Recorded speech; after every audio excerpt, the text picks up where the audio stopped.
Good morning over here. It's good to be with you. Before, thank you. Good to see you. So, before we get into the incredible series of events taking place right now here in what we call Red October, let's take a brief stroll through history. Although we've just done that in that 5.5 minute video, I want to ask one or two questions, and then we'll jump into the heart of the matter.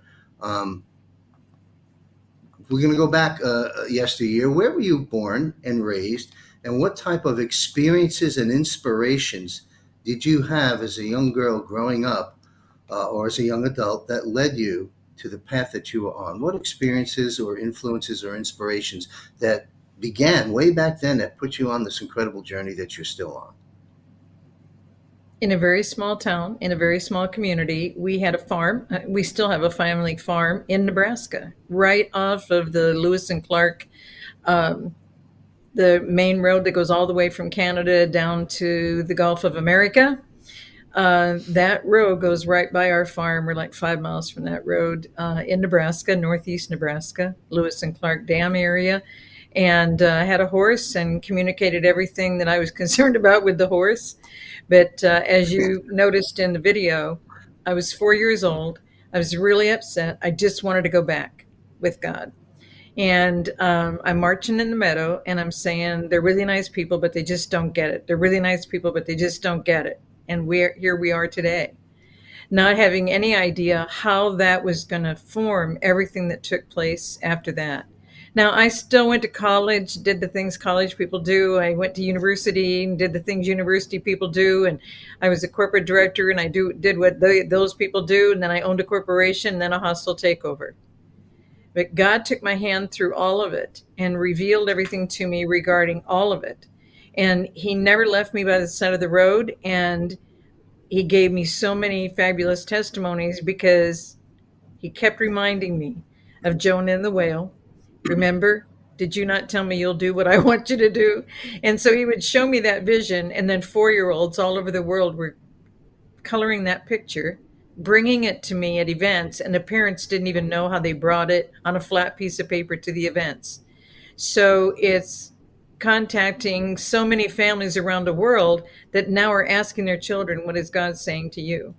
And so my journey really did start at 4, and probably before that, because why was I asking Him to go home if it didn't start before that? But He kept reminding me every time I said, I can't go to a men's ministry. I can't go help Promise Keepers. I interviewed all these guys and I said, this is a really great guy and he's got a book out and he's selling tens of thousands of copies. This is the guy you need to send. Finally, after 3.5 years, God said, well, are you going to go or not go? And I said, you know what, God, I can't believe all these men have told you they're not going to go. So I'll go ahead and go. Why would they tell you no? And He said, Sheila, you've told me no for the same 3.5 years. Kind of hits you between the eyes. And everything He's done through Mhm. me, He confirms through me. Powerful. Thank you very much for sharing that with us. It sounds like it was the light that has lighted the world that was your guiding inspiration at age 4, and thank goodness for that. You mentioned briefly, Sheila, the corporation, the hostile takeover. While we got a brief introduction to that in the video we just played, what was the corporation? What activity was your corporation involved in? And talk with us briefly about that hostile takeover. Who took it over? Why? And how did it play out? Well, I'd been a human resources director straight out of the University of Pepperdine in Los Angeles. And so I had a human resources degree, became a human resources director, having no idea when we went from personnel to human resources, it was going to start being about layoffs. And people needed to work. And if they got a work injury, they couldn't work until the attorney got paid. So I was upset about that. And so I started helping a doctor who could help those cases. And so I left human resources after being a director for several years and then became the marketing director for this physician who was working with top attorneys to get this turned around because it's so fraudulent. They have to not work, but they have to work under the table to put food on the table. And that was my motto. I got to get this changed. So that was my goal in this whole process. And then the doctor that I helped became extremely profitable. And then I opened several new offices for him. And we were at a luncheon, and he just very softly said, "Sir, you just tell me what medical opinion you want, and I'll give it to you." When we left that luncheon, I said, "I can't work for you." And he said, "What do you mean?" And I said, "I've done all of this. God has blessed you richly and mightily, and you want to just give a medical opinion so they can get whatever they want to get." I said, that's not the process.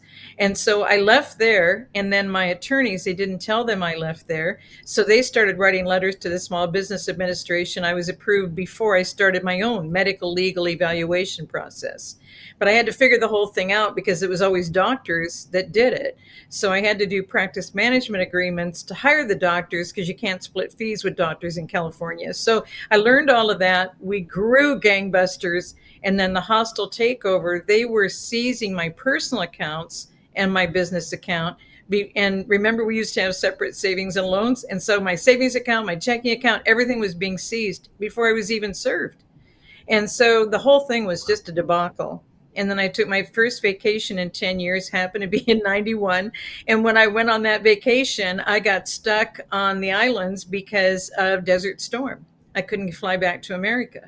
And so they told everyone to just stay placed. And so by the time I got home, they had wiped out my house. I get home and all I have is my luggage. And so that's kind of how I noticed this is pretty hostile. And then as I went through the whole court process, nobody warned me that no one has ever taken a judge and put him in jail overnight. And 3 Superior Court judges and a top trial attorney were put in prison on federal RICO charges, racketeering charges. And it's the first case like this in America. And then I was the first case invited to the federal grand jury because the FBI left me out of the picture. So the FBI didn't help me. They keep destroying me. They just kept me in. Just last year, I couldn't renew my driver's license. I had to get another year extension. And nobody will tell me who keeps removing me from the system as though I'm no longer an American. Nobody will answer any questions. But it's happened twice. 2012 and 2011, 12, and then 2024. Extraordinary. Yeah, talk about hostile. That's the right word for it. I think your Rudy Giuliani and our good friend Roger Stone would understand echo those sentiments as well. I can't believe that's there are still elements of issues that like you said, the last year, which leads me to the identity theft. Can you talk about that situation that was mentioned in the video we played, where President Trump intervened in 2017? What's that identity thing all about, and why is it still happening? I mean, I can't believe you're still having that level of difficulty. Share that story with us briefly, please. Well, the frustration is everyone believes or did believe that the FBI was real and truthful, and the FBI was you could trust them and they'll bring you through this. And that's what I thought too, until they did all this to me.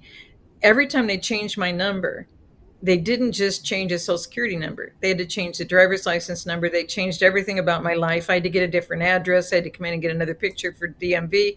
I went through all of these steps every single time. So every time I did that, every time a social security number was issued, someone was committing identity theft on it. And by the time they did it the 4th time, and now there's been more than a dozen times, but by the time they did it the 4th time in 98, that's when someone had already used it before I even got the card in the mail.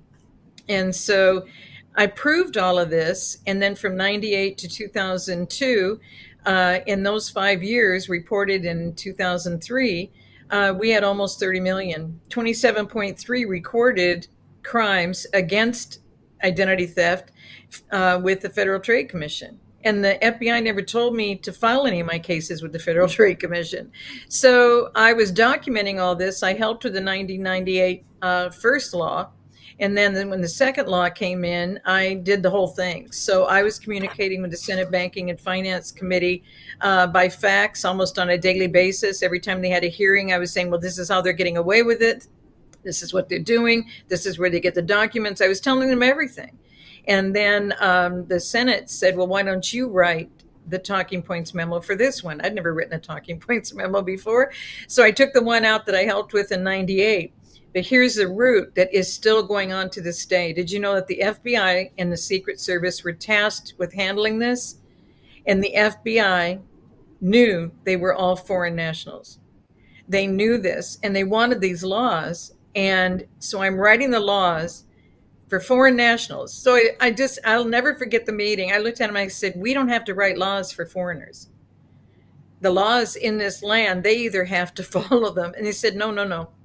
We need new laws.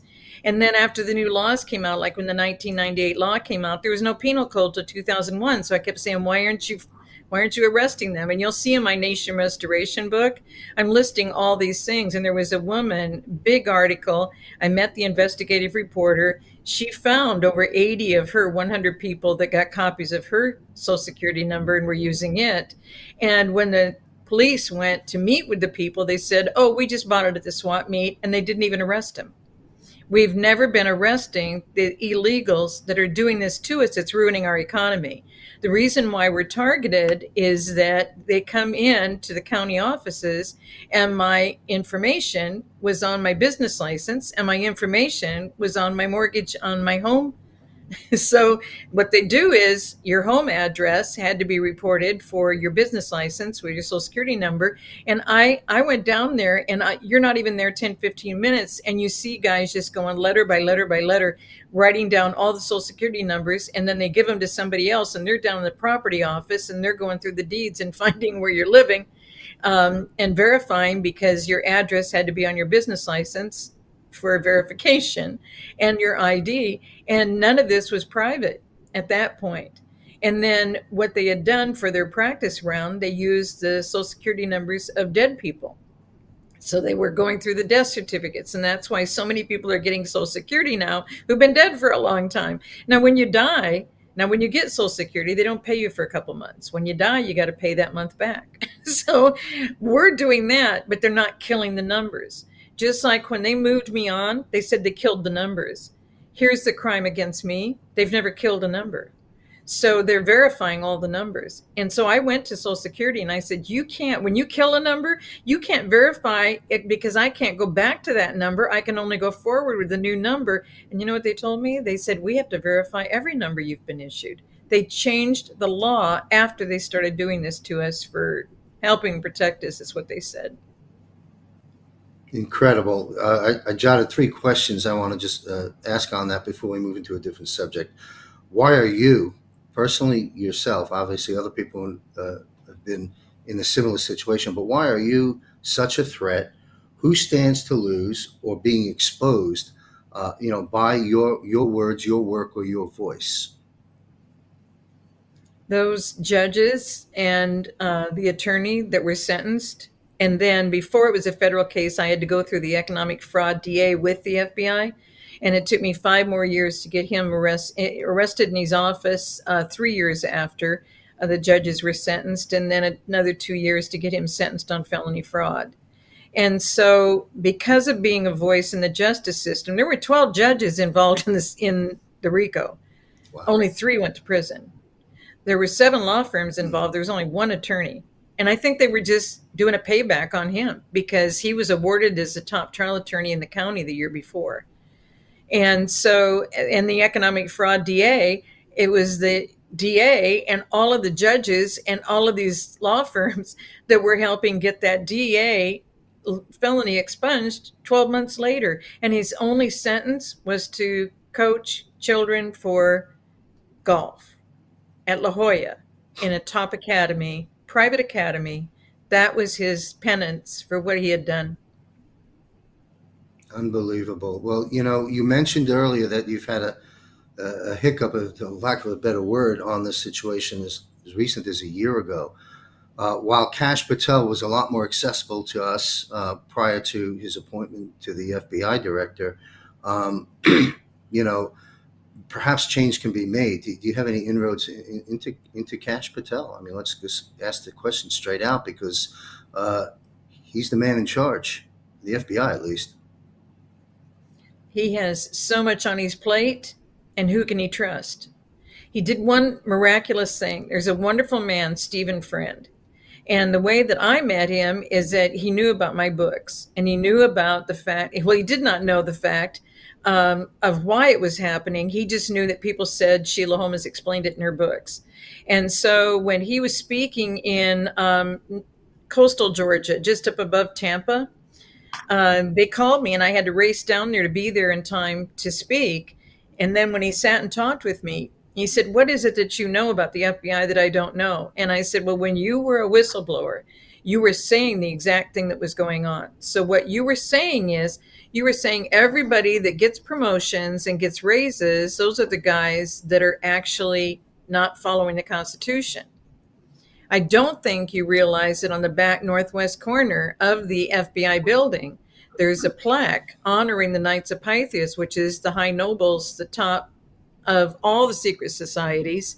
And your location, because of Hoover being secret society, Knights of Pythias, high noble, was on the first meeting location. So the 2 blocks of the FBI building in DC are actually located with the same address as the Knights of Pythias Lodge or castle. They have castles in the states where their main location is in each state. And so since that's what happened in DC, and he had no idea. So he gave me his number. He autographed his book. He has a book out called True Blue. Powerful man. He's got military background, police background, and then FBI. And he was trying to turn this around, and he didn't know why he couldn't get anywhere in it, because he was following all the rules, everything. And this is what Kash Patel did. And it's a few weeks ago now. He actually reinstated him and gave him all of his back pay, because they suspended all those guys that sat in front of Congress and told him what was going on. They suspended them all. So he didn't have any pay or anything. So he wrote the book, and he started doing a foundation helping youth, and he's a powerful man and a truth speaker. But there's Kash Patel showing that he realizes, but I've been talking about this with him at Reawaken a lot, because he was supposed to be doing this job. But how do you do this job when the guys in there are corrupt? Just like where we are in the military right now. What do you do when these guys are following orders? It's the same in the FBI. And remember what they told the president. Wasn't it Christmas of 2018, 2019? I think it was 2018. And nobody could find him, and they thought he was off golfing somewhere, and they just didn't know where he was golfing. But he and Melania took off, and they were actually in Afghanistan or Iraq, and they were having dinner with the guys, the military. And the president afterwards said, "Guys, do you not realize you guys have been over here a long time? I mean, is this thing never going to end? What would you recommend?" And he said, "Sir, we could end it." "Well, how long would it take you to end it?" And he goes, 7 days, maybe 10 on the outside. "Well, then why are you still here?" And he goes, "Following orders." And he said, "But you could do this in 7 to 10 days. So why don't you recommend that?" I said, "Sir, no, we have to follow orders." So whether it's by the Constitution or not, and that's what we just found out with the new War Department. And we went back to the War Department. Now, it wasn't Department of Defense in our forefathers' plan. It was the Department of War, to keep from being in war. I think, yes, thank you. You know, I just want to interject this to our viewers watching. I think you can see why Sheila Holm is in conversations of consequence, because she certainly is one of the most important voices of our time, and is certainly paying the price for the challenges that she has met. And you're entering into the military, which is a perfect segue, because that's really where I want to go right now. I'll sort of set it with a few bullets and have you weigh in. Okay, so through executive orders some years back, as well as adjustments in the law of war manuals and so forth, and the PEDS, the president, through executive order, changed the ability for the National Guard to be federalized and across borders of counties and states. So we have that already set in motion a while back.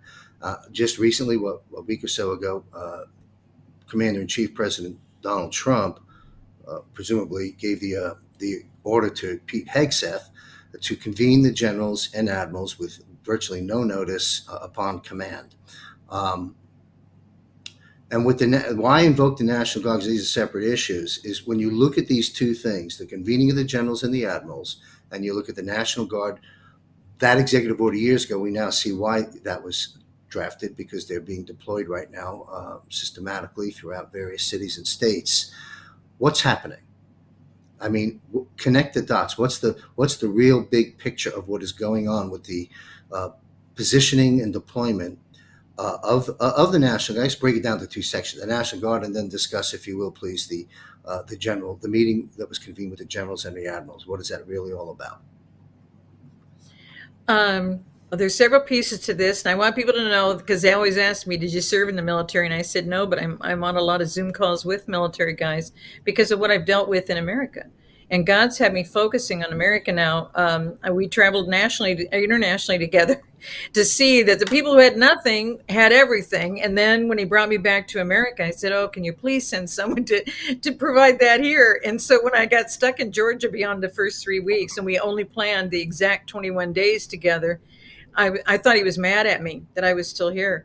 And He said, "No, you you asked for this assignment." And I go, "No, I never mentioned Georgia."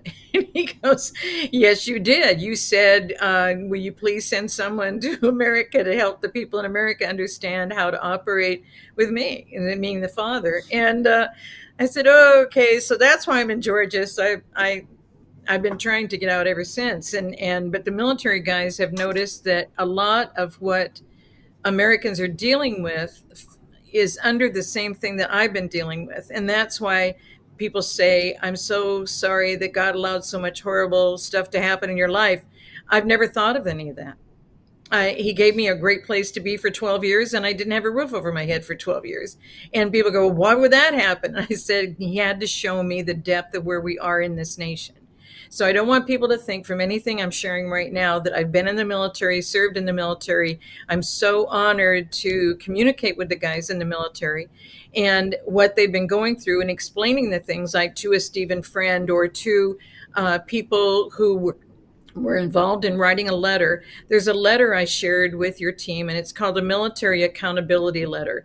And it really matches what happened with President Jefferson. So I also sent a quote from President Jefferson, because President Jefferson said, "You can't just remove an evil and replace it with something. That's not going to work." And I'm really paraphrasing, so I hope we can show that quote.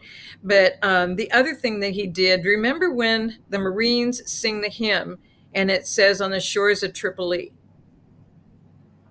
This is so powerful. When once a republic is corrupted, and this happened, guys, before the Civil War, there is no possibility of remedying any of the growing evils but by removing the corruption and restoring its lost principles, which is what we're doing right now. Every other correction is either useless or a new evil. You cannot operate a military that doesn't follow the Constitution.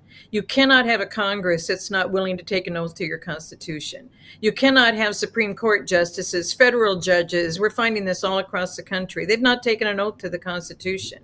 It's point 13 in the new book on how to counter the 45 points. Avoid all loyalty oaths.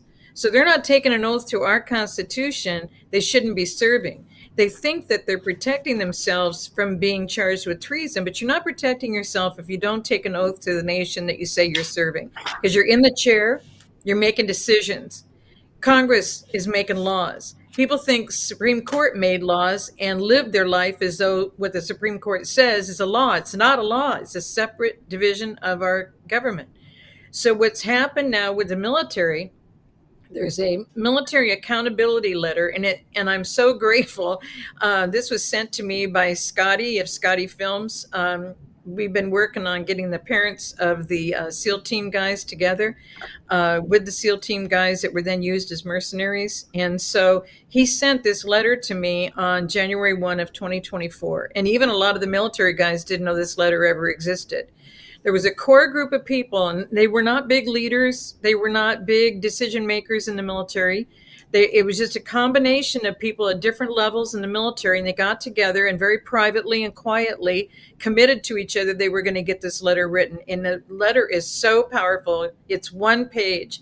And if you go to a search engine and just put in military space, accountability space, letter, and then click. And when you see the options, click on declaration on congress.gov. And when you click on that, you'll find the one-page letter and 11 pages of signatures, top level signatures. And the difference is there was a website that we could all go to, and we had something like over 37,000 signatures within a few hours, like 36, 40 hours, something like that. And there were so many signatures. And since then, they have taken that website down. They still have all those signatures, but 11 means war. And there's 11 pages of signatures to this one page. And I don't know if you want to go into this, but this happened January 1 of 2024. The authors of it offered to have a Twitter Spaces that night. They said, we'll stay on 30 minutes, 60 minutes, even 90 minutes if you guys have questions. And 3 hours, I had to beg off. I didn't ask any questions. The questions were powerful. Flynn came on 3 or 4 times, and then I was talking to Scotty, and I was communicating with him, and I said, you know what, we really got to see if we can get Lieutenant Colonel Pete Chambers on here. And so as soon as I'm saying that, before I can even give him the contact information to call him and get him on, I could hear the voice. And then he said his name. And it was so powerful because he was already on the call. That went on and on and on. I don't know how long. I had to beg off at 3 hours because I had other commitments. But that was so powerful. But that letter, to me, set the stage for everything that Pete Hegseth and the president are doing right now.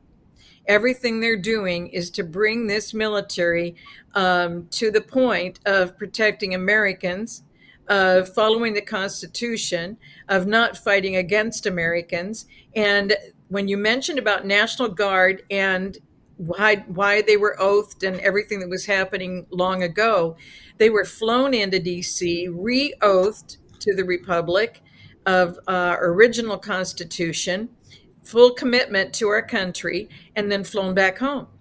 So why would something like that be done? Well, the National Guard is not our militia. If you look at our Constitution, we have regular military and regular militia. And the president kept saying that on June 14. So what happens is when they were oathed, and remember what the president did on June 14, he re-oathed the DC. It was the Marines DC unit. It was a Coast Guard DC unit. It was a Navy DC unit. He brought everybody in, and everybody was in green. And it was strange being in San Diego right before all of this happened, because in San Diego, all the camouflage of the Navy went from blue back to green. It was really amazing. And so with all of this happening, with the National Guard being oathed, the National Guard is oathed, and then they turn it over to the Marines. So after the president sent the National Guard to the border in San Diego, God bless our president, nobody would help us at the San Diego border all these decades, he sent them in to start getting everything cleaned up. Then he sent in the Marines. When he sent in the 500 Marines, the Marines are the ones that can take it into a court process and handle the process instead of it going through a regular court. Because when you break our border, when you permeate our border, you're breaking a federal law. And so you're already a criminal. And when it gets to this point, we haven't had a standing militia. And it was so bad that we needed the several states militia. All of this is in our Constitution that we haven't been doing, because even in Texas, the Texas Rangers have the U.S. Marshals level.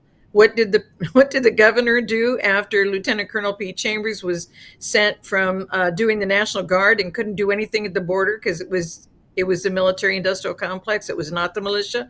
So then he became the head of the Texas Rangers, and their U.S. Marshal level, and the governor changed them to the Texas State Guard. They don't have the same power. We're not following what we said in our constitutions. And so, and many of our constitutions in our states are not even ratified. And so then they're not having to follow the state constitutions. So when I've been working with state reps for the past 3 decades, they don't even know there's a state constitution, because nobody ever brings it up, because most of them don't even know there is a state constitution, because a lot of them were positioned to be there and didn't take an oath to anything because there's no state constitution that they're aware of. And so now we're finding it's because they took us over. This is point 43 of the 45. They took us over before we became self-governing. And when they did that, the territorial governors were Knights of Pythias high nobles that were positioned in those places. And when they formed the states, you then have to have elections of we the people to have a 2/3 ratification to ratify the Constitution, and it never happened. And that's why, look at the layers that they're handling right now. People think things aren't getting done because they want perp walks. You guys, that's not what you want. And we don't want it done quickly. We want this whole thing done right because we don't want mistrials. We don't want things falling apart. We want it all to be done, as the president has said, by the rule of law. And everything has to be done that way. Every case has to be done that way. And so what's happening is the National Guard is cleaning things up. Then the Marines come in and they start communicating it on a legal level. Wow, thank you very much. I want to come to Justice, and you made an important statement at the closing there as well about not getting things done quickly, but getting things done properly. And we'll visit that in a minute. So, what in what took place between the president and Pete Hegseth speaking to the military? It seemed to be heavily focused on domestic focus, and of course, remembering the oath of the Constitution. And kicking woke in the butt, if you want to use that term. So we're starting to, thank goodness, we have President Trump and Tom Homan and others that have started to remove by the millions all the illegal aliens that were ushered in during the 4 years of the auto pen presidency. And thank goodness for that. But there are still many, many millions probably here that are causing disruption. Of course, the president just properly labeled Antifa as a terrorist organization. Good timing. But there are still concerns we see erupting on the streets. We've got the National Guard, we've got Army Reserves and Marines, tanks on streets and so forth. It's heating up, particularly in the Democrat cities and states right now. Having laid that down, do you feel there could be an insurrection? Let me rephrase that: an insurrection act being invoked soon. Is that something you think we might be doing, or just combating this in other ways? I don't think it'll happen because that would affect, coming back to our republic, that's how we were reformed. We were never called a democracy. We were never, I don't think there was history on a democracy. And the Antifa issue, do you know, people are not realizing, and they do this kind of thing to disguise by misquoting the words. If you take the word Antifa and to the FA you add SCIST, you have anti-fascist.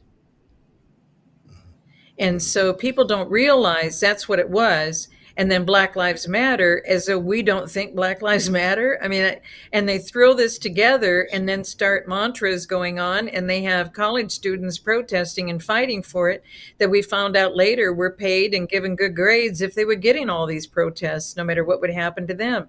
But the socialism, socialist, communist, fascist, it's all one thing.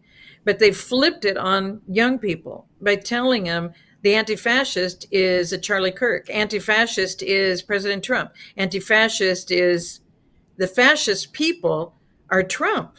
And the fascist people are the ones indoctrinating the youth to say that what you want is anti-fascist because these people are fascist. And we do want anti-fascists because we don't want you fascists and socialists here running our country, but they've been here since the very, very beginning. The National Socialist Party was here from the very beginning. And the centralized banks were started in 1791 under Secretary of the Treasury Hamilton. Why do you suppose they made such a big deal about the Hamilton play? They bring up these names and then, don't you want to be like these people were? Well, these were the people who came here to take us over, just like they did Europe. There's nothing different about taking over America than what they did with the other nations. We just haven't noticed it as much because we remained as a believing nation, but we went silent as a silent majority. So we let them get away with it. We let them get away without taking their oaths. Because after that whole thing happened with the Brunson case, I was talking to the international attorney, Todd Callender, who gave me the 45 points. And I said, you know what happened to me in San Diego? How could judges so blatantly operate outside the law? Because everything they did to me was illegal. There wasn't a single thing they did. When they took everything out of my house, they brought the sheriff. Are the U.S. Marshals or whoever they brought, the marshal for the court, they brought them, no inventory. The people brought their own moving van and nobody had anything. So my 10-day claim of exemption option is gone.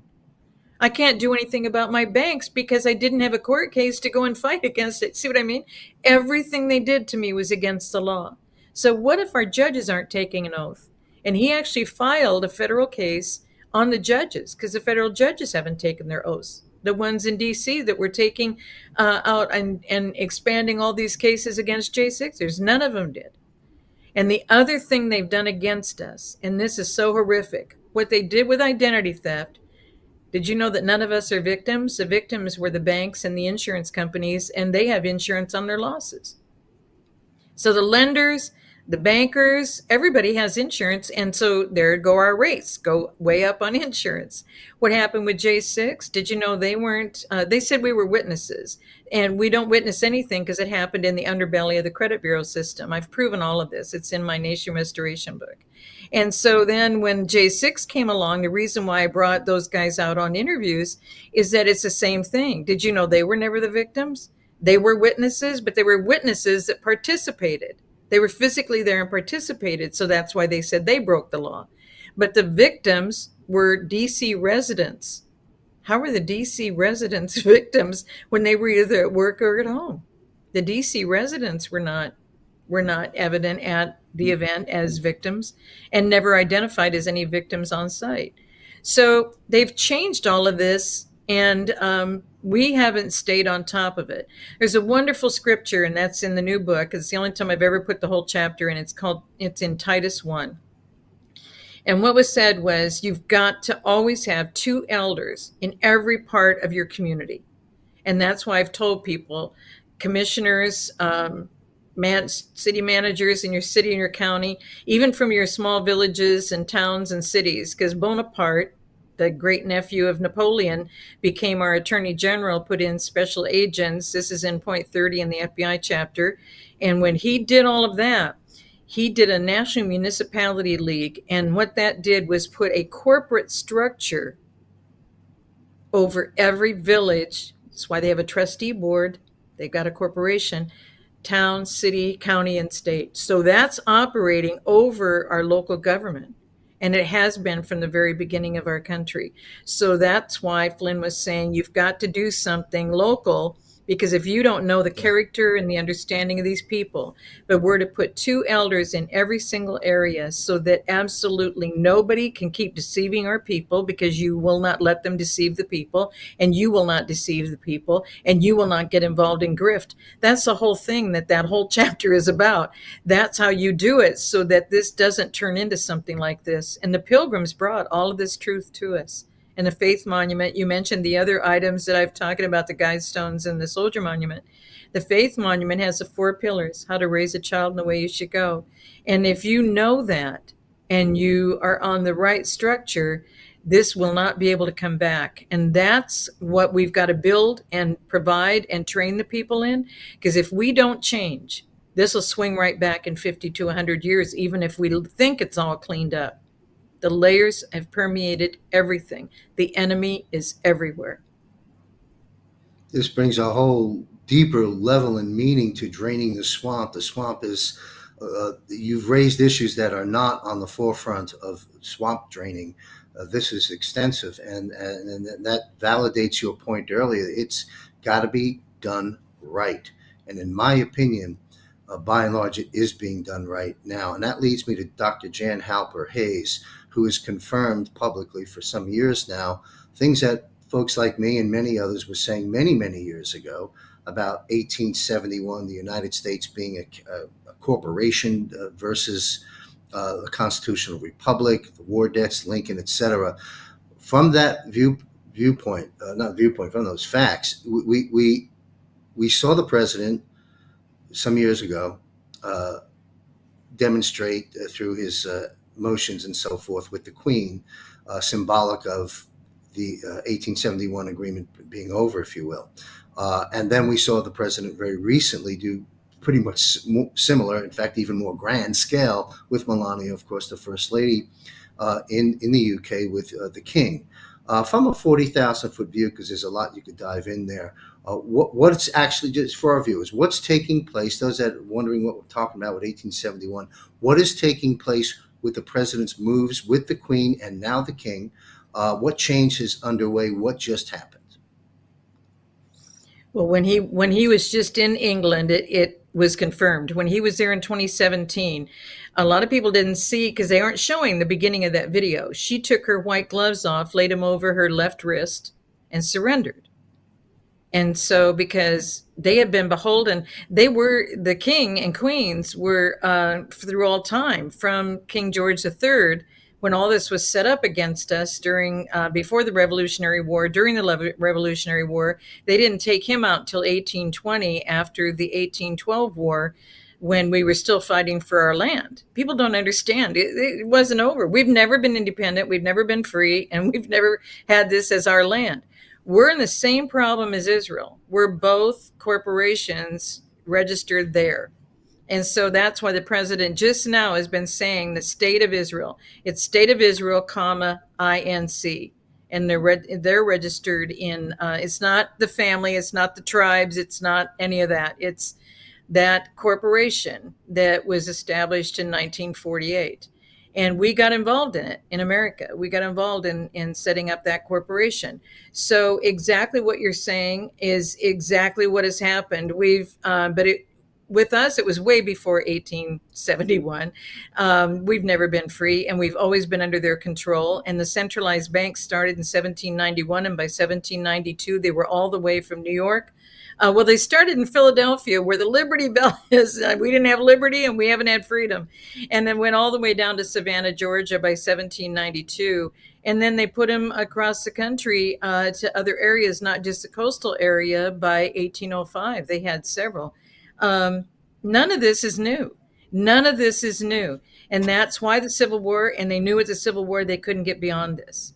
So what's happened now with our president and with England, did you see Melania's suit, her black funeral suit? Yes. Did you see the double button down the sides? Did you see the neck collar? The whole design of that for the funeral with the purple hat. Same thing as Inauguration Day. She sees what they've done, but they can't see her. And so, but there was another powerful thing that happened when he viewed the guard. Last time, the Queen and Charles were stumbling behind him. This time, Charles stayed 6 feet apart. In fact, go back and look at the video when they come around the corner and go through the next line of the guard. Charles is going way out, trying to make sure that he's got enough steps, that he's exactly 6 feet apart from the president. And so, it's the president with the guard. Charles didn't even try and get anywhere close this time. Then they go out to the parade grounds. Oh, and guys, they're in Windsor Castle. He said they're going to remodel Buckingham. Let's go back and look at the video if you want to. Guys, go back and look at what happened. The prince and the queen got COVID the same day. And maybe it's a coincidence, but Harvard president and wife also got COVID the same day. Also, King Queen of Sweden got COVID the same day. They're over Eric's son, that Loretta Lynch signed all the contracts to have all of our communication under contract with them in Sweden. And that's why you see the Eric apostrophe S son, Eric's son, because there's 2 S's in Ericsson, the company. But that all happened in one day. Now, what did they do with the prince and the queen? They took them out of Buckingham Palace, boarded up the windows, painted the rest. Nobody's been there since. So that's why the president wasn't going to Buckingham Palace. It was in Windsor. And the queen death was announced 17 months exactly after the prince. This is how it all swings back to Israel. And then 17 months exactly after the queen, death was announced. And I'm saying this on purpose. Philip's death was announced on a certain date and for a reason. Hers 17 months later for a reason. And Jacob Rothschild, the Balfour Declaration, the whole thing setting up Israel as what they wanted us to think it was, that happened. His death was announced 17 months after that. So there's things that we haven't really noticed on the ground, but these things have all been subtly given to us to show us as to what's going on. And by the Yes. president coming back and summoning, and both Pete Hegseth and the president use that word, they summoned all of these leaders from around the world. Now, you know there's some leaking going on. You know there's some not following the Constitution going on. Do you suppose that all of them had their cell phones and their laptops and their iPads and all their things with them? There's going to be a lot that's going to be learned from that date. I hear rumors all over, but I don't know what all the rumors are actually meaning. There have been some arrests. The chief of staff for the Navy was fired. The Navy website was down. The Army website was down. Marines were still up. But the Marines are in a whole different place, guys, because they're the judicial portion of this. Now, there are JAG officers in Army. I don't mean that they don't exist, but the arresting by the National Guard, who were re-oathed, and then the handling legally by the Marines, that's been very evident everywhere. And there's an amazing Q post, whatever you think of Q, and you'll love this because I had it mistaken, and I thought I knew some of these things. There was an MCCP, and all of this wasn't revealed again until June, when all this was like a week before the June 14 in DC. I was out in California, and the MCCP came up from everybody, and it was Marine Corps, Camp Pendleton, and they were activated. And it says when they're activated, everything starts to become revealed to us. And MCCP was Marine Corps Camp Pendleton, and every single soldier at Camp Pendleton was packed up, transported to Los Angeles to handle the problems in Los Angeles in June. And that was before the June 14 in DC. Then the cleanup of the city in DC, then Memphis, now Portland, now Chicago. Now you're going to see all over. We're not going to let them cause us to fight in the streets, because that's not who believing people are. And we've got to save this for the third and fourth generation. So we are not going to operate like that. And an insurrection, a civil war, puts everything right back in their hands to get us all divided and fighting each other. We're not going to do it. Wow, extraordinary. Thank you very much. You know, what came to my mind earlier is Woody Guthrie. This land is your land. This land is my land. Apparently, that's not been the case, but it will be at some point, and Woody Guthrie's song will be sung across this country once again. Let's talk about the economy. You know, it's about just a moment. I forgot to mention the parade ground, because nobody understood Yeah. this. I've shared this, and nobody understands it. They went out to the parade ground, and just like high school and college bands, you know, when the two sides of the band crisscross each other, that's what our Marine band did in front of that parade stand where the president and Melania were. So they did that. And then when they crisscrossed and opened up the opening, what happened with the guard, the Queen or King's guard? What did they do? Our guys were playing the verses. What happened was the red jacket guard was marching forward, and what were they playing? They were playing the chorus of YMCA. And then the three of each color, red, white, and blue, the flyover, that's the unity, the flag of England, red, white, blue, the flag of America, red, white, blue. And then here's what they're doing. And then they're honoring the YMCA, because it stands for Gitmo. Gitmo is considered YMCA. That's why that song has been played again and again and again and again. Beautiful. Thank you for putting that on the record. I've learned something there now myself, and extraordinary observations and the deeper and true meaning and signals for all of us. You've just broken it down. I want to, time runs quick. I got a few other subjects I want to delve into your mind into. One is the economy. We have a central bank digital currency that is clearly, from my perspective, en route to being launched, which depositors lose control over their money when it flips over to a CBDC. And there's talk about Chinese social credit scores entering into that world. So we have that, of which, of course, President Trump has spoken out against. Then we have, again, I've thrown a few things on the canvas here and have you give us a 40,000 foot view of what you see happening. We have the US dollar down about 10% year to date with an orchestrated taxed by the ever increasing amount of BRICS nations that are out there. And Trump basically said when he was running this last election, bring it on, you'll never take the dollar down. Then you have the Federal Reserve, where we can clearly see, and not just as of recent, some years back as well, we see, from my perspective, slowly but surely, the dismantling of the Federal Reserve and the IRS. And then, of course, we have this $37 trillion of debt, which I'm told by Juan SAVIN and other guests I've had on my financial show, that debt may not be ours when it all plays out. I threw all that at the canvas, summarizing the parallel economies that are taking place, perhaps backing our currency by gold and other commodities into a stable coin, perhaps en route to QFS. It's above my pay grade. I bring some crypto type experts on, but we see some great changes taking place in who's been controlling our money, or money as debt, and who's been taxing us to death. The IRS, the Federal Reserve and the IRS came sort of as a nice package back in the day. And that's when I call that the Great American Coup of 1913. Where do you summarize for us what you see happening on that front? Because the economy is one of the major battles that we are dealing with in this global defense war.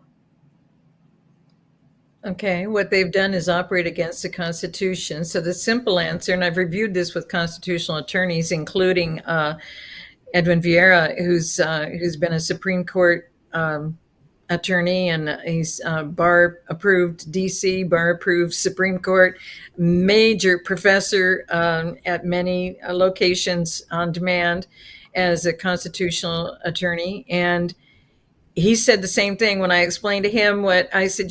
They stole from us, because our Constitution says all of our currency is gold, silver, platinum, and they've mentioned about rainbow and how that can play out. But that is our Constitution, and I would trust that we're going to go to our Constitution and operate based on our Constitution. That there was some stealing of blood money and dinar by our government, prior government to Trump, in stealing gold-backed currency that they had, and I don't have the crystal ball to say how all this is going to happen. All I know is I'm standing on our Constitution. And that's why they wanted to take out Kennedy, because Kennedy, well, it started with the whole Nixon situation. But then Nixon wasn't president until after Kennedy. But Kennedy did an executive order to make sure that we're not minting anything but silver, gold. That's what he wanted to have minted. And the silver one, I think, was 1110. It's an executive order that I think is still on the books. And that's part of why they couldn't let him continue as president, is because they have plans. So then after him comes Nixon, and what did they do? And it was done in quick steps. And that's where they set a precedent in our country that's still an unsafe precedent in our nation to this day. They got rid of, scandalized and got rid of Goldwater. They bring in Ford as the vice president. Kissinger gets Nixon to go off the gold standard. So we went off the world reserve currency gold standard. We have never gone off of it and never gone back on it. I think the most that it was somewhere like 23, 26 years was the longest our nation was ever off of that. We have never gone back on it. That's been our problem. That's the inflation. That's all it's caused lots of issues. And I'm not an economist. All I'm saying is that these are the facts of the history of what's happened in this nation. And this nation is to operate. In fact, it's the same amount of gold coins that would buy a house in the 1800s that would buy a house now if we were living based on gold and silver. And that's why they did that. Because as those go up and down in values, it levels out everything else. And so that's what they had done, but they would not let Kennedy do that. So then when Nixon does that and Kissinger goes around the world, we're told in America that all that money was used in OPEC to buy gold, to buy gas and oil. That whole thing was a lie. He was giving fiat money. Why? Because the fiat money in the Federal Reserve System, you and I are paying taxes on the percent of the amount of currency that's out in circulation. So, I mean, what did we even find Saddam Hussein? He was underground in a cave, and what did he have? Pallets of our $100 bills sitting next to him when he was arrested. They were shipping our money out. Do you see what I mean? And so they do this, Mhm. and Kissinger never turned it back around. And then what happened is they ended up moving Ford up and moving Nelson Rockefeller in. And so Nelson Rockefeller wasn't, Ford was already, I think, Speaker of the House. That's what you do. That's, you move that person in. You don't do this. You don't. So what they did then, they set a precedent in our nation that has never ever been resolved or corrected or dealt with. They just did it. And when they did that, they changed absolutely everything. And we've never been able to go back to we've never been back on the gold standard since. And our economy has been all over the map. And we immediately went into lines at gas stations in the 70s because of everything they did. Spent all this money going into Vietnam, a civil war, and then Korea, civil war in the 50s. And they just keep going through civil wars. And so after the World War II, we had a civil war that we fought in. Then another one in Vietnam. Our guys came back and told Kennedy, get out of this. It's a civil war.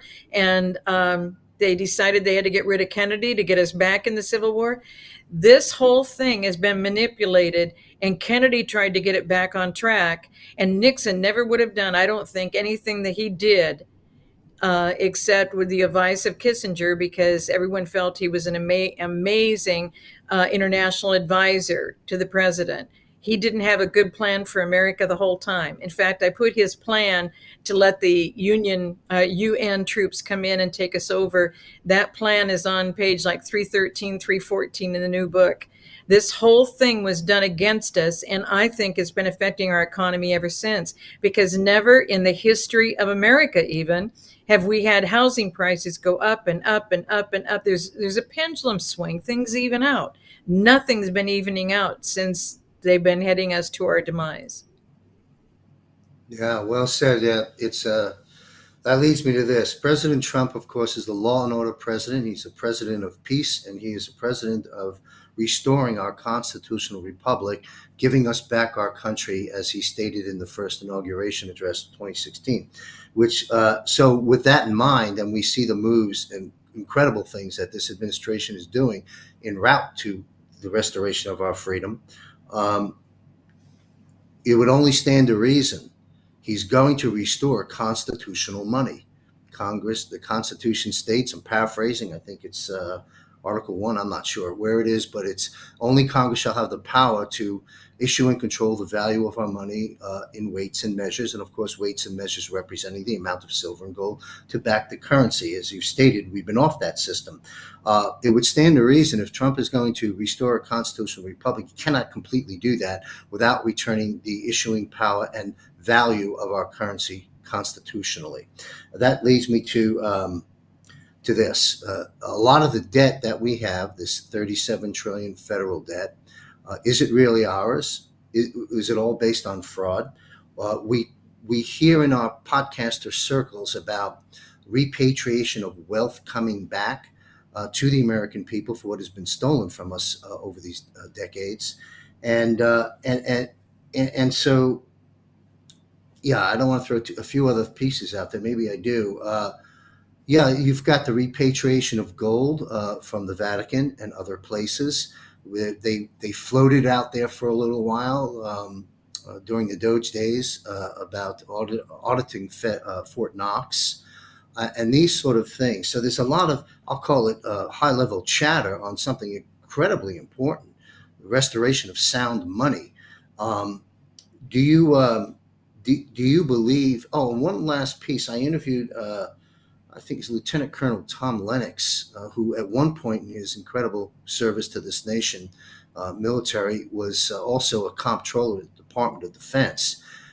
He and others, and I don't want to put words in their mouths, but as I paraphrase what I've learned from Juan Savin, from Lieutenant Lennox, and many other people, that there's a system in place. I'm not sure if you know anything about this or care to comment on it, whereby everyone with a legal, proper Social Security number, a true American citizen, there'll be a formula unallocated funds that will be coming back to us. And I'm not talking about dumping trillions of dollars into the system and everyone's going to be rich like some people are saying. Do you have any comments about what I just threw at the canvas there? Because you have to restore sound money if you're giving the country back to the people. Are we doing that? How are we doing that? How does gold play into that? And will the debt go away, the federal debt, because most of it's not ours, and money coming back to the people? Now, that's a lot to throw at you, but you're the type of person that can take that on. So please comment on that if you will. And any insights or opinions or facts you want to share with us. I think it's part of the plan to equalize all of it, to resolve all of it. Now, handing money to people, I don't have an opinion or a decision on that. That would just be a personal thing that I would say, because I'm not part of the inner circle on that. But people are forgetting what they had done to us. They had built an entire area. This is what I've heard from military people, that they have built an entire area under Antarctica, and they were going to go there when they blow us up. Because genocide was 2020, because 20 to them means recycle unto death. And so there's been a pandemic every 20 year of every century. And I think that's why the Pilgrims fought so hard to get here by 1620, and because they watched the pattern. Their families knew. The Native Americans knew. And so all of this was happening, everything that we were going through. And what happened after our friend was in Antarctica, there was a very wonderful report that came out that $980 trillion of their clandestine bank funds were removed from their clandestine banks. And that would have happened, 20 months ago. And all the money that the president's getting on tariffs, he's probably setting that aside. I don't know, because he's told me. I'm just telling you guys, I know that in my heart that he's doing all of this to get us back on the right track. But we have to rebuild this nation. Like he said, we're not going to just clean up DC. We're going to recover the streets, and we're going to do the medians over. I mean, it looks a mess. And there isn't another country that looks like we look right now that has the power and authority that we have in order to get this done. So what they're going to do with the money, or et cetera, I've never looked to somebody else to pay the bills. And that's what he taught me when I traveled around the world. If you have faith in the Father and you're blessing the people and creating a blessing cycle so that none shall leave being with you in lack, and that's any assembly and any fellowship, that they not leave in lack. If you're doing that, then we could all be operating on the Lord's currency, and it wouldn't matter what the world currency is. That's what my first trilogy was. They were so urgent in 2014 that those 3 books and a workbook on how to bless the people, because the only thing he said, even my pastors only talk about tithing money. And it's never been about money. The world makes it about money. And so that's why the Europeans came in and committed tyranny against us from the very, very beginning. We were to keep our foot on tyranny, never let it come upon our shore. And it did. And it has wreaked havoc everywhere in every system. There isn't a system that doesn't have to change to clean all this up. It's going to take decades to get the cleanup done. But right now, I'm just trying to have as many people understand, don't just plan on that money coming in, because the thing is, if we were operating with each other and uniting together, because in the 45 points, a big focus of it is you got to divide the family. You got to make divorce easy. You got to separate the children from the parents. You've got to indoctrinate the children in what they should believe. You've got to, all of this so that the generations keep going further and further away from the truth. That's what happens, and that's what's happened here. So to restore that. But in this process, if we were doing this, we could be operating together, and no matter what disaster hit, we've been supplied by the Father of everything we need, and there wouldn't be any need. And that's what I've proven in my life, because there's no way that I can be doing what I'm doing after 40 years of being destroyed by these agents and all these different social security numbers and driver's license numbers. You can't get work in America. And I finally got a federal contract under the Department of Defense when they ended it for defense use and wanted businesses starting commercial, they brought me in as a contractor to train all these people how to start businesses. And so that was my first book, 7-Step Business Plan. So there's 21 books, 19 while I've done in Georgia, and then that one, and plus it's in Spanish. And so the reason being, we have to do this with each other. My life doesn't make sense to anybody because I have no reason to even have a dollar in the bank in my life, because they've destroyed me that much. If it wasn't for the Father and introducing me to the people and getting me in touch with the people and urgently doing those books, then I thought I was done. And then he said, you have to do the Nation Restoration book. And then I thought I was done. And then by the time he took me to the mountaintop for a mountaintop perspective in 2015, he brought me back, and there was 6 more books done that year. And then 2016, I think I'm ready to leave. I've been here 3 years. I've already written a dozen books. Who needs to hear more from Sheila Holm? And here comes the first book, And for the Sake of America. And it was a tearful process to get that done. And then it doesn't have a number on it because there wasn't going to be a number 2. I'm going to tell all this, and then I'm going to escape from Georgia and get back to San Diego. But nothing in my life makes sense to people because I have no way. I have no retirement. I have nothing as far as Social Security. But our president said in many rallies, those of you who were destroyed by agents and their agency, 3-letter agents and their agency, you're going to have full restitution. And I'm holding on to that. But I don't know what day it's going to come. But I look to the Father because he's made a way out of no way the entire time. So if we come back to the truth of faith and know that he's the only one that has truth, he is truth in life. The other kingdom is all about death, all about killing, all about destroying, all about devastation, all about decay, decadence, everything that we're experiencing in America. So if we would stop listening to the indoctrination and come to the truth that we need each other, and the families, we have to unite our families. We have found out that nobody in our family even thinks like we do. Nobody sitting in a pew next to you thinks that. That's the one wonderful thing that came out of COVID that was a lie. That's the truth that came out of it. You think everybody thinks like you do, and they don't. They've been taught a whole different thing. They all need the help and the truth, because we can help each other get through this, because that's what God said. If you help my people learn my currency, even if the world currency collapses, and it will, because he said that it was on such a downward slope then, and this is 12 years ago. He said it's going to collapse, and my people aren't going to be ready. So that's been my passion, to just, okay, I'll write this book. Okay, I'll write this book. Okay, I'll write and it's been layer upon layer upon layer. And then the book series has been deeper, layer upon layer upon layer, because this is what they did to us. And if we would understand they did this to us, we'd start changing it. We'd start cleaning it up. We'd start fixing it. And people they're busy. They both have to do an income. The expenses are so high, raising a family. I know it's tough, but we've got to find a way to unite together, because together we can see what they're doing, and we can change all of it back to our Constitution that the Pilgrims knew it needed to be this way. They banned the church structure for 500 years, and in 250 years, it was Ulysses S. Grant signing everything back into law. It's a law. Christmas, the 13 high holiest days of the Satanists, is a law in America. There's a law in 1873 he signed for Ishtar Easter. It's Easter in English, her goddess Ishtar in their language, and he signed that into law. We can clean all of this up.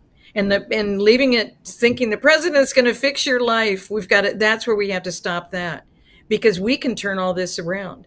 It's not about where the money's going to come from. It's not about who's going to provide the money. It's about what will we do, because in blessing each other, there's enough for all of us. And I've seen it in every country that has nothing, but the people are so rich, they can't thank the Father enough. Thank you very much. Yes, God's currency does reign supreme. We are bringing this back.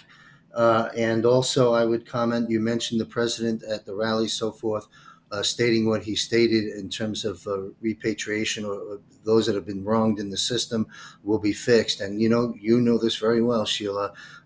Promises made, promises kept. So that glorious day is coming. I would like to, we've got to wrap up in a bit, and I appreciate your time, but I do need you to weigh in just briefly on justice, because the people listening to this program, you commented on it in the onset of our discussion about this has to happen in God's time, I would also add, but it has to happen as it's happening, because it is gargantuan. Okay, so, but justice, the people, sitting there waiting. But we have now made some clearly observable moves with the indictment of James Comey. I would put out there soon to be the arrests and charges against James Comey, the dominoes that will create in terms of all the rest that are lined up. And then we have, of course, a lot of talk, not only by folks in our movement, but by the president himself. All roads lead to Obama. He's commented on the punishment of treason. It seems to me that we may very well be seeing the arrests of Hillary Clinton, Barack Obama, and of course the domino effects through the Comey situation. So I've got a sub follow-up to that, but weigh in on that very briefly if you can. Would you concur with that trajectory of justice coming and relatively soon? Justice is going to come. We mentioned that military accountability letter, and that's one of their focuses, is to correct the two-tiered justice system. I don't know if we have a moment to bring up that letter, but the whole justice process, that's why it was after Gorsuch. I'm trying to think of the name of the next Supreme Court justice the president brought in, but he was questioned by Lindsey Graham during his hearing. And he was asked, do you know the difference between military law and civilian law, criminal law? And yes, he did. And he knew military law was separate. The military, all these things are working together. On the faith monument the Pilgrims gave us, law was after morality. So when you look internally and you know which way to go, law is next. And law is equal parts justice and mercy. We haven't had justice because we're not dishing out mercy. If you can't grant mercy to people for things and justice in an equal basis, you don't have law. Yeah, and the rule of law, the president made it very clear when the anti-fascist, did that whole thing in D.C., and he took the Bible and put it up in the air and said, this is our rule of law. He made it very, very clear. So we have some battling to do, because a lot of people don't know, and I put the whole thing in the book 5 and in the new book. The Noahide laws were put into effect in America without Americans knowing. And it was done by joint House resolution. So guys, they were pretty much unanimous, a high vote to get it in. And under Bush 41 in 92, they put it in. And that's the 7 Babylonian Talmud laws. And they said that was the founding of our nation, of our morals and our civil society. That's a lie. And then in 93, under Clinton, it was done again. And when it was done the second time, they expanded into our education system that was already a indoctrination system. And so when they did this, they tried to convert everything over. And since that time, we haven't found justice since that time at all, because that's when they started removing the 10 Commandments. Remember, I think his name was Moore. There was a Judge Moore, M-O-O-R or R-E. I'm pretty sure that's his name. And he was in Alabama. And people didn't go stand with him. Judge Roy Moore.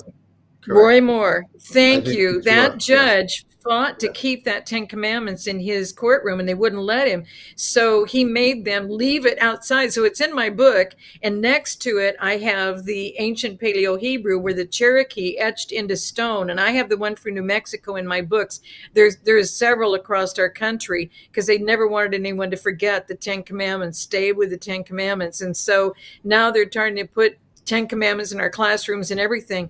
But that one-page letter, guys, of the military accountability, they're the ones, because they've been all over the world defending everywhere else. That's what Department of Defense was. Now it's Department of War. Now we're bringing everyone back here to defend everything here and putting these things in place. And one of the key things that they're stating in this is that to resolve there should never in America be a two-tiered justice system where some can get away with this and the others cannot. But we've got to pray for doing whatever it takes to bring the truth into the hearts and minds of judges across this country until nothing that comes out of them but the truth.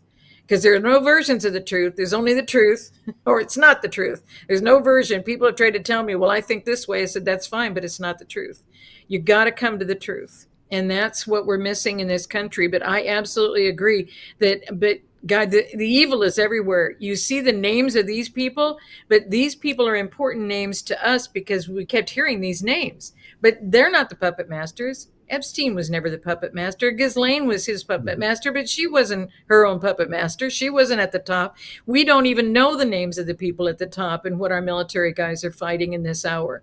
So it comes down to, I'm not excited that soon, very soon, they're going to start sending people and having tribunals and videoing, and I want that they don't leave any stone unturned, and that absolutely everybody that's in this, because guys, there's a lot of enemy in the camp that you think they're really good people and you think they're really nice, and maybe you've had some nice conversation with them. You have no idea what they're doing in secret, and you've got to be very careful. My father told me some key things. He said, when I was going through all of this with the FBI, and he knew from being an Army medic in World War II, there are things that happen and decisions that are made that are not according to what need to be made in this country. So he said, all this stuff that's happening to you, he said, you're trusting too many people and you're letting them get in your foxhole, and you're not going to know who has your back until the firing starts. So until the guns start shooting, you're going to think everything's fine. And that's what we thought until COVID. And then all of a sudden, we were worried about only 6 people at a Thanksgiving. And then we couldn't even get 6 people together for a Thanksgiving because everything was tossed at us to discuss and try and combine on after they've been dividing us. Our entire history of our country, it's been divide and conquer, divide and conquer. So yes, I think that we're going to have law and justice in this country. I think enough people are working on it. That case with those judges that didn't take their oaths, and none of these people cured you get 10 days to go, oh, I made a mistake, let me cure it. Nobody's cured them either because they don't care. That's what we're dealing with. That level of evil is what we're dealing with. So it's not just a Comey. If you look at the Sussman case, and I'll send this to you because I didn't keep the 55 pager, but most pleadings are 4 to 5 pages, but I do have one that's like a dozen pages. And it explains in the Sussman case, the Russia hoax. And the Russia hoax was a complete hoax created out of thin air at Georgia Tech, Atlanta, Georgia. And what Durham was doing with the Sussman case, and everybody wanted him to be arrested. And maybe something's happening with him, but that doesn't answer it. What did Sussman give us? He gave us, it was Tech 1 that did this, and then supervising tech did this, and then lead tech carried it over and created this bank out of nothing over in Russia and said that all this was happening. None of it is real. And that was the first impeachment. And so when people are in cases now and they go, SHEILA, I don't know how you did it, and I'm really mad the president isn't stopping this and cleaning up this whole justice system. How many of us went and fought for him when he went through case after case after case in all of these different courthouses? Did we stand up for him? We've got to start standing up for each other, because only the truth speakers can bring truth into the court. Otherwise, they're surrounded by the people who are lying. The only professors that can get away with this is because all the truth-speaking professors are gone. We've let it go. And then the nurses and doctors who wanted to try and stop everything in 20 and 21, they had to give up their jobs, or they had to get the vaccine. We're not watching. We're not standing up for each other. It comes back to unity of truth people standing up together. They can't come against all of us, but they can destroy us one by one by one. And that's what they've been doing. And we let our president go through that. So maybe some repentance prayers tonight, just maybe. Well, thank you very much. I'm going to close out with this. Couple of points here. One, I host a show monthly called Global Defense War, which consists strictly of military, retired military. Lieutenant Colonel Ricardo Bossi, there's a panel there. Mike Jaco is on that panel as well, and some others.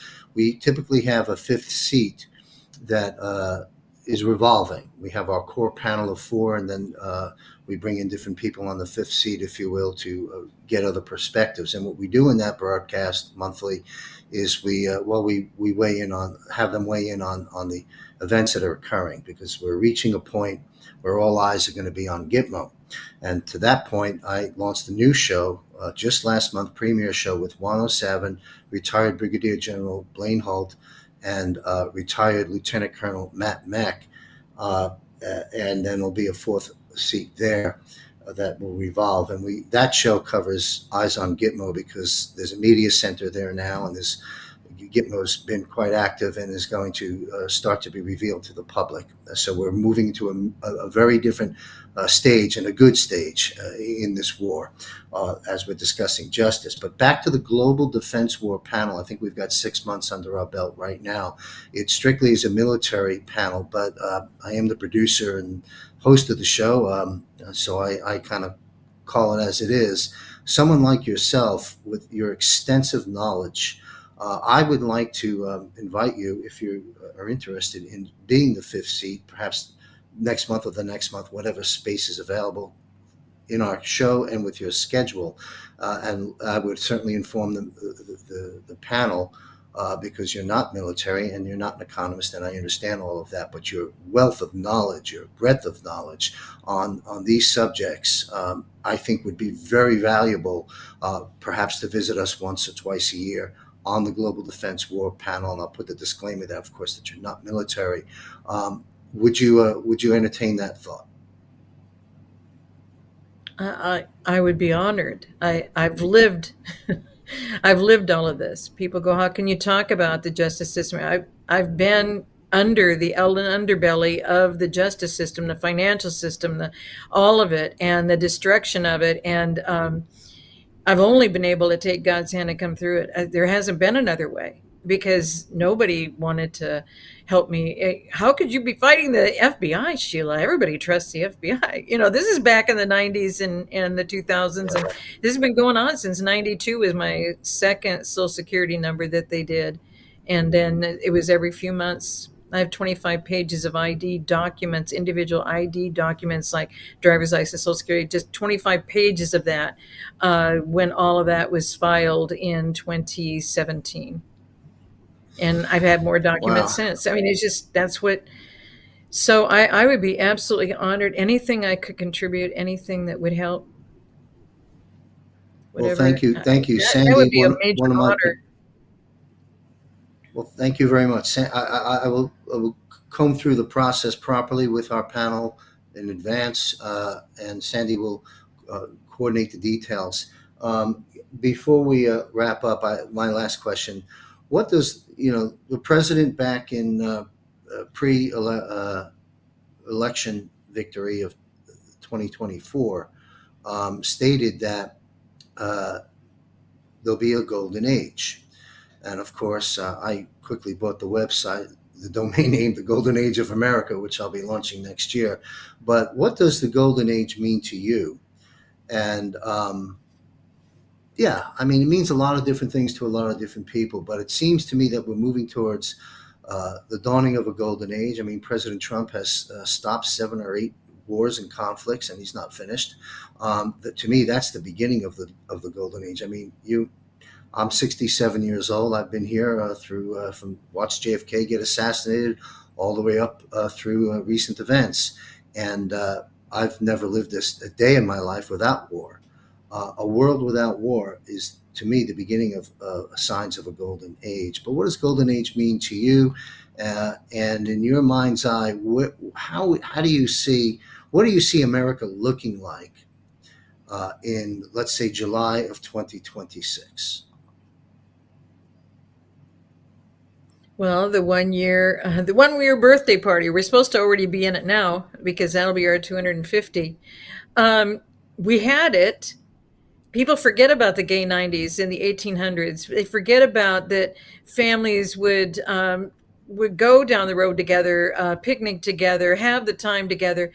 Everything was flipped on us with the Industrial Revolution, with Woodrow Wilson, who put in the Federal Reserve, the He put in the Federal Reserve, the IRS, and switched our senators over to popular vote and serving 6-year terms. Everything was 2-year terms. So it wasn't a midterm every 2 years like what we call it now. Congress was only in 2 years, and if they didn't work well, you'd take them out. Well, now they made them 4 years, and they made the Senate 6 years, and they made Senate popular vote instead of Congress putting them in. And so we've got all this to worry about. This industrial revolution turned everything, and the Second World War that both needed to have incomes. Women did jobs they'd never done in their lives before, but then it all became a standard. The standard kept becoming more and more focused on world assets, which was revealed in the Soldier Monument in 1865, the cornerstone in 1869. It was erected that it was all about having stuff.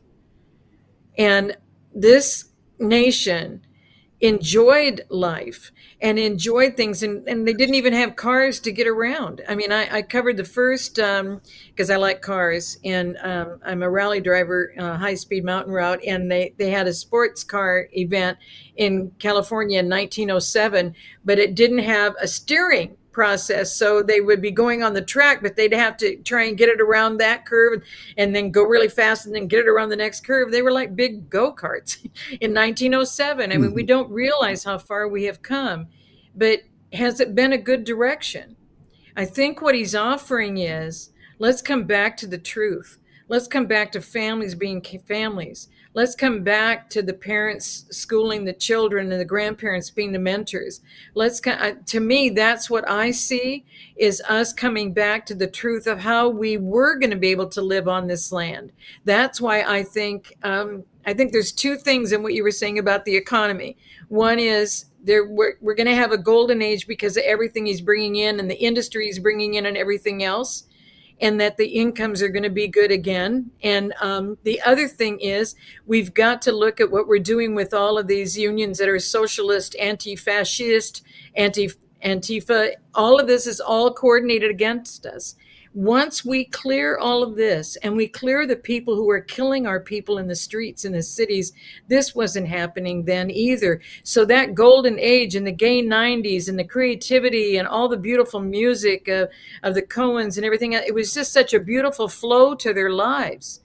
And the majority of people had really good lives, even if they had almost nothing in the country, because they had each other. And that's what we've lost. So I really feel that this direction is going to bring us back to the truth and bring us back to family and bring us back to honoring each other, taking the time with each other, spending the weekends together. Because right now, what have you got? And when it's all said and done, this stuff doesn't mean anything. You have breath one moment, the next moment you don't. That's where we are in any life. And I've witnessed this being in, I don't want people to think I'm a pastor, but I do ministry work, and I help families when they're in that hour. And once you witness that someone is breathing, and then they have shallow breathing, and then there's just one moment, because that breath of life comes from the Father. One moment they took that breath, the next moment there was no breath. And that's how quick everything in our life can change. So have we been on this in a fast track racing system to try and create a bunch of stuff and have a bunch of stuff? This is what the Native Americans have talked about. You can do what they want you to do and do all of this stuff, but you don't have a rich life. And to me, the golden age is to bring us back to the richness of who we are for each other, coming together and uniting together, because that's been their whole breakdown of destroying this nation, destroying every nation. Once you get the family members fighting each other, once you get the children indoctrinated that the government's always going to be there for you, don't be like your parents. Look at how many commercials are saying now, don't do as your mother and father do. Don't be like your parents. Come on, you're getting to be like your parents. Don't do that, because that's the truth the Pilgrims gave us. Be taught by your parents, mentored by your grandparents, and know where you're going in your life. And that's what's missing. And all these broken families with the father not being there for them, and all these soldiers being out over the world and protecting everybody else, coming back and finding out we weren't protected. So it's from both sides. And if we can share as a link to this, that one-page military accountability letter, please read it paragraph by paragraph, guys, because that letter tells you our military, all stages of our military got together and wrote that document, and it's like another founding document. It's a brand new beginning, and if we support them in that, I really think this golden age is going to be one thing that no one has experienced since the early 1800s, when and to the gay 90s in the 1800s. They knew, enjoy your life. You're here for such a temporary time. Enjoy your life and be with each other. And we can come through this if we will unite together, because that's why they've divided us every way they can. Thank you, Sheila, and God bless you. I've asked that question of many guests, and very prominent guests as well, and the answers have varied, and have all been personal opinions, and all well stated. But that was very moving, very touching, and very in depth, and very true. What a great journey you just moved us through by simply answering that question. Thank you very much. We're going to close out the show. To our producer, can you please put up a copy of the book, the current book, An Eternal Plan? Let's put that cover up. While we're looking for that, Sheila, just close out the broadcast and give our viewers a 40,000-foot view of what they're going to take away when they pick up a copy of your book and read An Eternal Plan.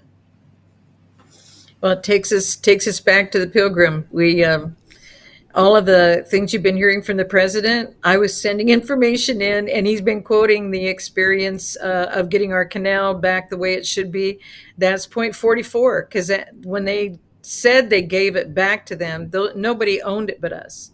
And the president has proven that we paid for it. We pay for the security of it. We pay for everything. We're paying for all the maintenance of it, but our ships are being charged 4 to 5 times what any other ships are being charged. And so that's what's happening. So every point in this has taken us down a slippery slope that we didn't know we were complying with, because it seemed so subtle as to what they were doing. And it's really a good thing to have a family have more income. So let's have all the moms work, and then let's put the pressure on them. And so this 45 points is how they destroy every nation. And if that's their thinking, if we can get the Panama Canal only to Panama, then we can take this entire nation and all of its individuals, that's what point 45 is, into the world courts. They were done with us. And so that's how they've convinced us, and that's the indoctrination. So that's what this book is about. There's some excerpts, of course, because that 5-book series, now it's going to be 6 and 7 soon, but the 5-book series leads toward this, because it's all the layers that they've used to destroy this nation and lie to us about absolutely everything.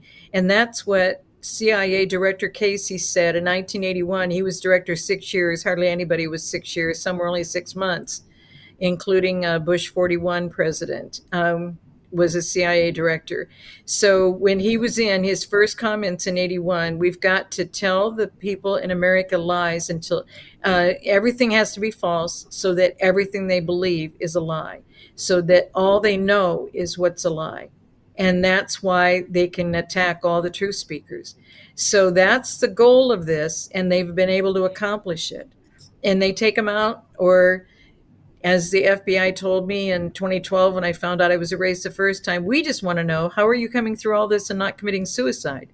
There was one officer with me in the room, one officer. And he said, we just want to know, how are you coming through all this and not committing suicide? I said, sir, the answer is easy, God. Now, how many more are left in the we? And he wouldn't answer.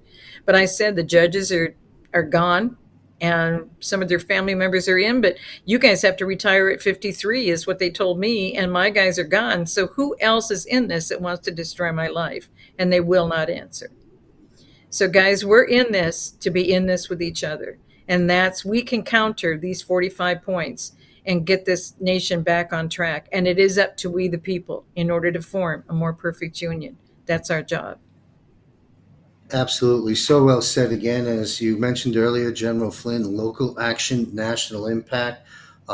Where we go one, we go all is another way of talking about unity at any time, but particularly at this time. And I'll close out with commenting on what you just shared, the permeating of lies, what you just walked us through of how they set that up. That is as evil can get. And that is dark. And of course, everyone knows we're in a battle between good and evil, and the truth will set us free in the light. And that's where we are heading now. Thank God, literally, for that. And thank you, SHEILA HOLM, for being an incredible guest.